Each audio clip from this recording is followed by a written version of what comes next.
Միացյալ Նահանգները ձեռքերն ազատում է միջազգային իրավունքից ու $5 տրիլիոն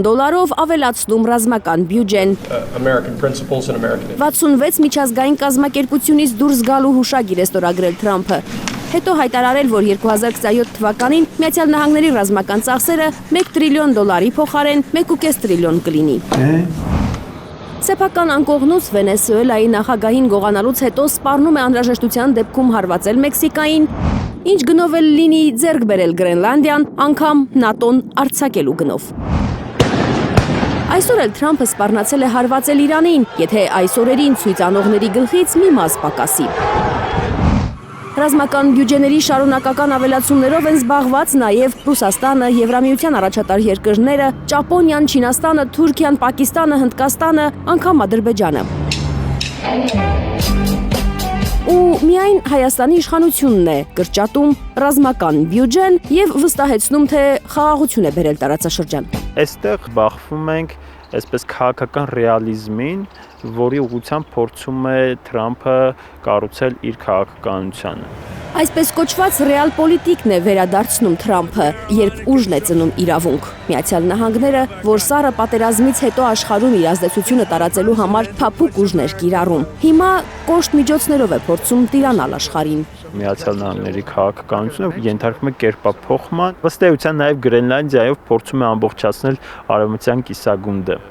Ամերիկայի օրինակով արտաքին քաղաքականությունը տրանսֆորմացնելու են նաև մյուս գերտերությունները, համոզված է քաղաքագետ Արա Պողոսյանը։ Մյուս խոշոր խաղացողները, եթե անգամ միջազգային կազմակերպություններից դուրս չգան, ինչպես արեց Վաշինգտոնը, ապա առնվազն փորձելու են շրջանցել իրենց իսկ սահմանած միջազգային իրավունքի նորմերը համաշխարհային արենայում իրենց ազդեցությունը պահպանելու համար։ Այժմ մենք կտեսնենք տրանսֆորմացիոն փուլ, երբ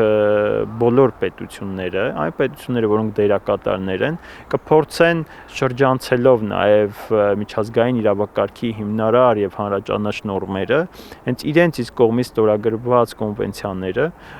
հաստատելու գործնական հողի վրա իրենց ազդեցությունը, իրենց ազդեցության գոտիները կամ շրջանակը, որից հետո, ինչպես եղավ երկրորդ աշխարհամարտից հետո, կտեսնենք արդեն նոր իրավակարգի հաստատում, որոշակի ստատուս քվոյով։ Քաղաքական ռեալիզմի կանոնների թելադրանքով են պետություններն ավելացնում իրենց ռազմական բյուջեները։ Ուժը լինելու է հիմնական էլեմենտը։ Քաղաքական ռեալիզմի դասերը լավ է սերտել Ադրբեջանի ղեկավարը, ինչը ըստ քաղաքագետի արտահայտվում է նրա վերջին հայտարարություններում։ Պատահական չէ, որ տևական ժամանակ մեղմացած Ալիևը վերադարձել է կոշտ հռետորաբանությանը ու Հայաստանը նորից հռչակել Ադրբեջանի թշնամի։ Düşməni məğlub edənə qədər։ Վաշինգտոնի պարտադրած խաղաղության համաձայնագիրն էլ համարում է էպիզոդիկ հանգրվան։ Օգոստոսին իրավիճակն էր պահանջում խաղաղարարի շահերից ելնելով համաձայնագիր նախաստորագրել։ Այն պահին, երբ որ այս շահերի հարաբերակցությունը կփոխվի, Միացյալ Նահանգների հետաքրքրությունները կփոխվեն, կամ կողմերից մեկը կգտնի, որ ինքը կարող է ուժային գործոնով այլ առավելությունների հասնել, միանշանակ այս օգոստոսինյան համաձայնագիրը ուղղակի կարժանանա նոյեմբեր 9-յան համաձայնագրի կամ հայտարարության ճակատագրին։ Հայաստանի իշխանությունը, որի կարծիքը Վաշինգտոնյան համաձայնագրի մասին ոչ ոք չի հարցրել այն սեղանին դնելուց առաջ, իր ռեալ պոլիտիկն է առաջ տանում, բացառապես երկրի ներսում եկեղեցու դեմ, նկատում են շատ փորձագետներ։ Ըստ էության, Մինչդեռ աշխարհակարգի նոր կանոնները պահանջում են ջրի երեսին մնալու համար փորձառու բանիմաց իշխող էլիտա ունենալ ճիշտ պահին ռազմավարական ճիշտ որոշում կայացնելու համար։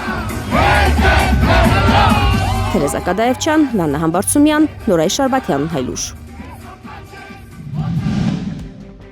Հայաստանում եւ աշխարհում տեղի ունեցող իրադարձությունների մասին առաջինը իմանալու համար բաժանորդագրվեք մեր ալիքին։ Սեղմեք զանգակը, որ բաց չթողնեք ամենահրատապը, ամենակարևորն ու հետաքրքիրը։